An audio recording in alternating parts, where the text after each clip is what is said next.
Olá, graça e paz no Senhor e Salvador Jesus Cristo. Bem-vindo a esta videoaula da lição 5, a unidade da raça humana, da Escola Bíblica Dominical, lições bíblicas pela CPAD, classe adultos, primeiro trimestre de 2020, com esta temática, a raça humana, a origem, queda e redenção. Comentarista, pastor Claudionor de Andrade.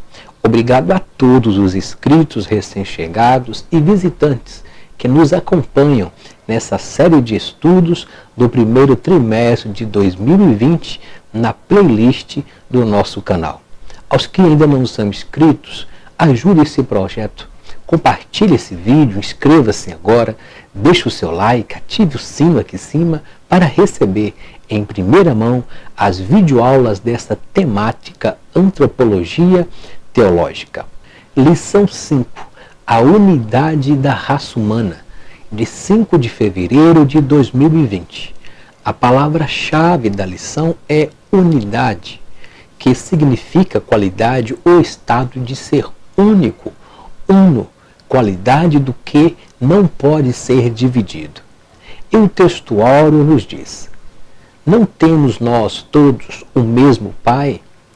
Não nos criou um mesmo Deus? Por que seremos desleais uns aos outros, profanando o concerto de nossos pais?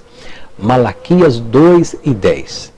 Pontuamos o Deus Pai, Criador de todas as coisas. Em seguida, Adão, pai da raça humana, um pai Abraão ou Jacó, com quem Deus fez o pacto pela qual sua posteridade se tornou um povo peculiar.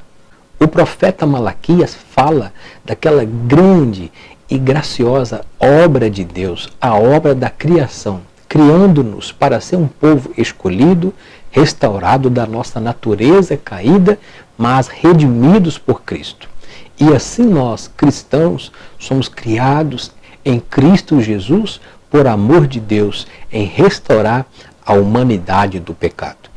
A verdade prática nos diz: apesar de muitas línguas, povos e nações, toda a humanidade provém de um único casal, Adão e Eva. Nesse sentido, somos todos irmãos.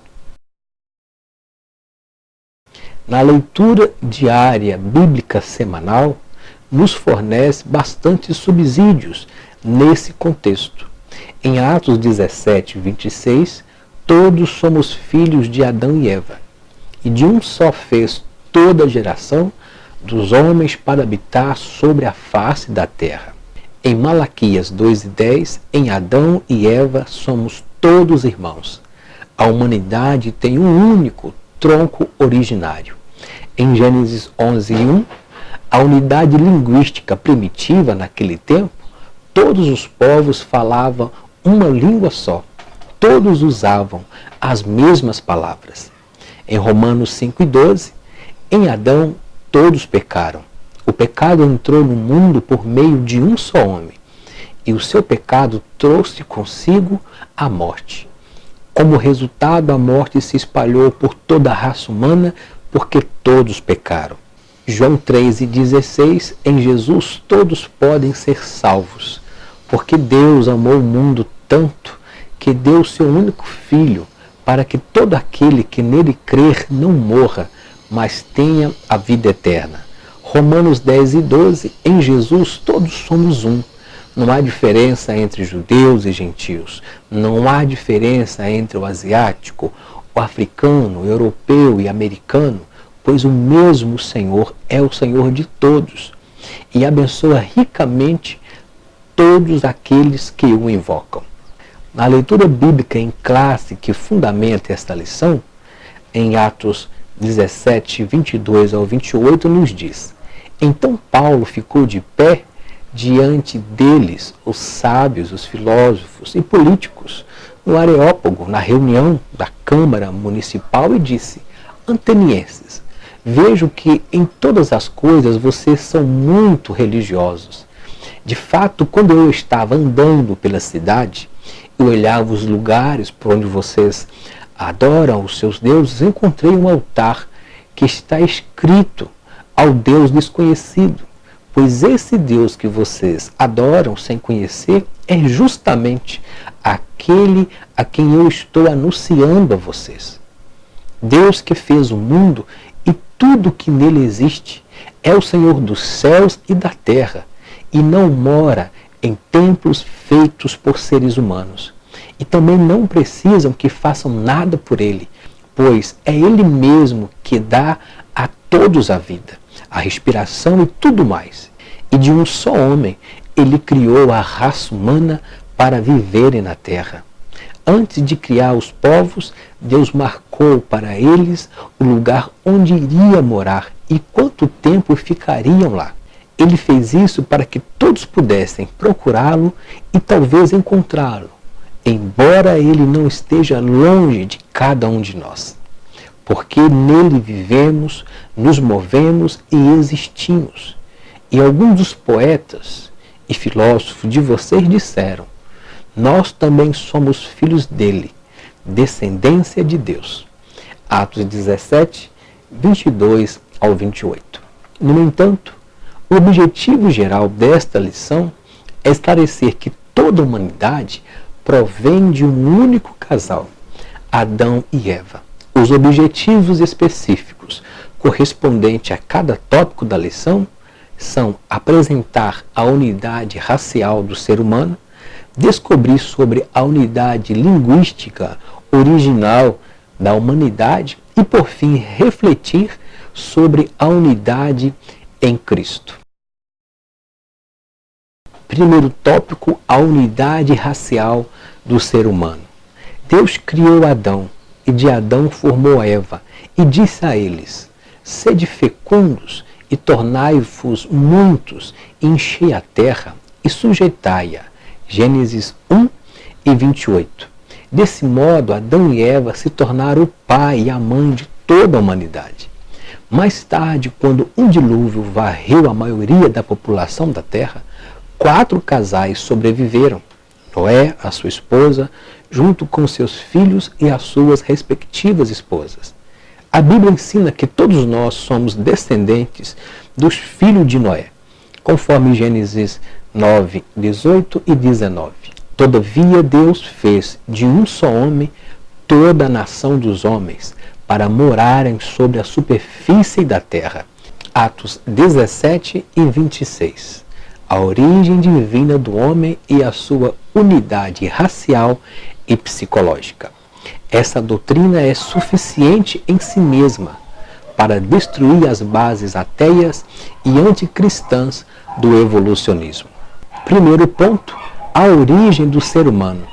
Embora o homem não seja divino, ou não seja um ser angelical, a sua origem é inconfundivelmente divina, pois a sua criação e constituição foi decretada e executada por Deus.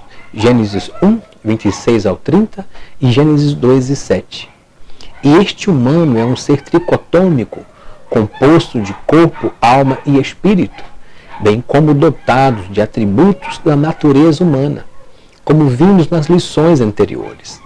Portanto, o aparecimento do ser humano no universo deve-se ao ato criativo do Todo-Poderoso, e não a um processo de evolução, dentre outras teorias não provadas. No ponto 2, a unidade racial do ser humano. A Bíblia afirma que todos os homens, apesar da sua diversidade racial, linguística, provêm de um único tronco genético, Adão e Eva. Atos 17 e 26, contrariando as narrativas mitológicas e pagãs. Logo, existe apenas uma única raça humana. Malaquias 2 e 10. O racismo, por consequente, é uma distorção maligna do ensino bíblico quanto à unidade genética do ser humano. Até porque nas doações de sangue, transplantes de órgãos, a medicina não restringe etnias, cor e posição socioeconômica. O que é priorizado nesses procedimentos é a qualidade e o estilo de vida saudável do ser humano, sem vícios e sem drogas, bem como a compatibilidade sanguínea e genética entre os órgãos. No século XX, certos grupos adotaram ideologias racistas. Os nazistas, por exemplo, afirmam que, por causa dos seus genes, sua raça era superior. Por outro lado, o documento da Unesco citado anteriormente reconheceu a unidade intrínseca da espécie humana e, por consequente, a igualdade fundamental de todos os seres humanos e de todos os povos. Conforme Atos 10:34 e 35 declara, Deus não é parcial, mas em cada nação o homem que teme e que faz a justiça lhe é aceitável. Por isso é errado afirmar que uma raça é superior à outra. Ora, vós sois corpo de Cristo e individualmente membros desse corpo. 1 Coríntios 12:27.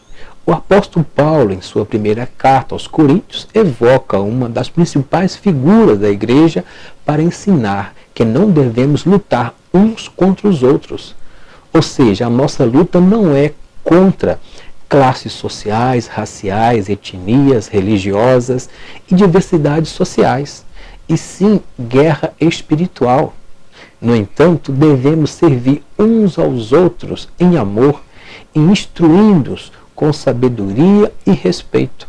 Somos um corpo com diferentes membros e cada membro trabalha para servir a este corpo. 3 verdades são destacadas pelo apóstolo Paulo. Em primeiro lugar, a unidade do corpo. 1 Coríntios 12 e 13. A igreja é o corpo de Cristo. Só existe uma igreja, um corpo, um rebanho, uma noiva, independentemente da posição social, etnia, cor, língua e o continente. Porque Deus amou o mundo, amou a todos de uma tal e igual maneira. Ele não fez e não faz acepção de pessoas. E todo aquele que crer e invocar o nome do Senhor será salvo. João 3:16, Romanos 2:11 e Romanos 10:13. Ponto 3. A unidade psicológica do ser humano. A origem divina do homem e a sua unidade racial e psicológica corroboram para a unidade humana. Todos os homens têm uma herança psicológica e emocional comum. As reações podem ser diversas, dependendo da educação e da cultura de cada povo, mas as bases psicológicas são comuns.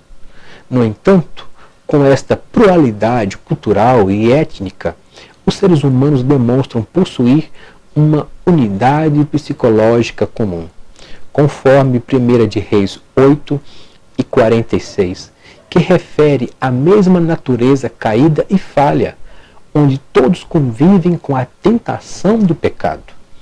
Em Eclesiastes 7:20, reitera as obras da carne e a injustiça e a maldade dessa natureza ainda não restaurada. Que só Jesus e o trabalhar do Espírito Santo poderá restaurá-lo em uma nova vida e o viver na desenvoltura dos frutos do Espírito. Aleluia. Tópico 2. A unidade linguística original da humanidade. Houve uma língua primeira, seguida de uma confusão linguística, mas é possível perceber seus indícios nos diversos idiomas presentes. Confusão de línguas. Gênesis 11, 1-9. A ironia no monólogo do Senhor. Os povos estavam unidos, tinham comunicação aberta entre si, contudo, arruinaram estas bênçãos em rebelião contra o Criador. Deus não permitiria ser ignorado, e a loucura da ilusão humana de que posses e atividades criativas eram insuperáveis não ficariam sem a confrontação divina. O julgamento de Deus logo manifestou estas ilusões, para demonstrar que a unidade humana era superficial sem Deus. Ele introduziu a confusão do som na linguagem humana Imediatamente estabeleceu-se o caos.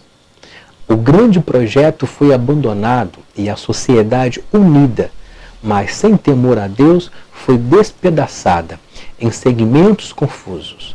Em hebraico, um jogo de palavras no versículo 9 é pungente. Babel significa confusão, e a diversidade de línguas resultou em balbúcios ou uma fala ininteligível. Entretanto, o único idioma falado pelos seres humanos, desde Adão até Noé, veio a perder-se de acordo com alguns historiadores e a Bíblia, Gênesis 11:1. Todavia, com a confusão das línguas e a dispersão dos povos, pôde-se identificar no contexto da confusão das línguas na Torre de Babel as ramificações da língua em diversos dialetos falados no mundo. Primeiro ponto, a língua original da humanidade. No capítulo 3 de Gênesis, Deus chamou Adão e Eva à responsabilidade através do diálogo de altíssimo nível. Nossos pais não ficariam na ignorância quanto às consequências da queda, pois estavam perfeitamente habilitados em termos verbais a compreender o Criador.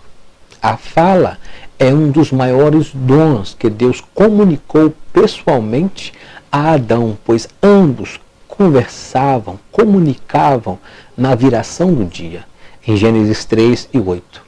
O primeiro homem dominava tão bem a arte de falar que colocou nome nos diversos animais, bem como veio a recepcionar sua esposa com um poema admirável, em Gênesis 2:23. A língua falada por Adão e seus descendentes imediatos até Noé não era o hebraico, mesmo porque o idioma falado pelos israelitas só viria a se formar-se em termos definitivos bem mais tarde. Contudo, havia apenas um idioma e uma língua falada sobre a terra. É inútil especular que língua era essa, até porque pouco ou quase nenhum subsídio objetivo reitera provas desta língua. Mistério de Deus. Um Deus criador, transcendental, que antes de nos formar, sermos concebidos, antes de sermos alfabetizados, em quaisquer língua que seja, Ele sonda o nosso coração, conhece os nossos propósitos, esquadrinha o nosso coração e lê os nossos pensamentos, embora que não dizemos ou esboçamos nenhuma palavra sequer. O importante é entender que a humanidade foi criada por Deus do barro e Ele soprou-lhe o espírito de vida e fez alma vivente. E Adão e os descendentes de Noé partiram para o Oriente como um só povo e habitou na planície de Sinar, conforme Gênesis 11:1-2. Ponto 2. A confusão linguística em Babel. Quando as águas do dilúvio baixaram e os sobreviventes saíram da arca, Deus ordenou que eles se multiplicassem e povoassem a terra. Gênesis 9:1. Mas em Gênesis 11 mostra que a humanidade novamente voltou a desobedecer à ordem de Deus. Ali os homens combinaram de edificar uma cidade, uma torre, cujo topo pudesse alcançar o céu. O texto bíblico de Gênesis 11 informa com clareza qual era o objetivo dos homens com tudo aquilo. Eles queriam evitar que a humanidade se espalhasse por toda a terra, Gênesis 11:4. Claro que essa atitude era desobediência direta aos mandamentos do Senhor. Além disso, esse comportamento revelava mais uma vez o orgulho arrogante que caracterizou o homem desde a queda no Éden. A humanidade queria edificar uma torre que tocasse ao céu. Obviamente, aquela era um monumento à soberba humana. Os homens queriam se tornar famosos, eles queriam ser celebrados, queriam perpetuar os seus nomes. Gênesis 11:4. Mas, através daquela torre, os homens também queriam desafiar o próprio Deus. Além disso, alguns estudiosos dizem que a intenção daquelas pessoas eram também poder subir o mais próximo do céu e se escapar da justiça e da ira de Deus, temendo mais um dilúvio. Contudo, o responsável por liderar aquele povo foi Nimrod, o fundador de Babel e de outras cidades. Significativamente, Babel deu origem posteriormente à cidade da Babilônia. Em Sinear, intentaram criar um estado secular e ateu, para contrariar frontalmente os mandamentos divinos quanto ao povoamento da terra. Gênesis 11, 1 ao 3. Como todos falavam uma única língua, lograram em avançar seus projetos, provocando uma enérgica intervenção divina em Gênesis 11, 7, a fim de que os homens não prosseguissem nesse intento maligno. O Senhor confundiu-lhes a língua e dispersou-os por toda a terra. No ponto 3, indícios da linguagem primitiva. Apesar dos muitos idiomas existentes atualmente, é possível constatar, através de um estudo histórico e comparativo, que todos eles provieram de um tronco linguístico comum. Mesmo entre os idiomas mais afastados entre si, como o português e o chinês, é possível encontrar um elo, às vezes frágil, que os liga à Torre de Babel.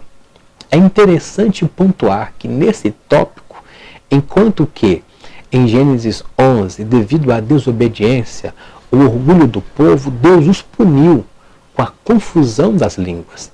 Já em Atos dos Apóstolos, no capítulo 2, na efusão do Espírito Santo, no dia de Pentecostes, a unidade linguística, o sobrenatural aconteceu em prol do reino de Deus e o revestimento de poder.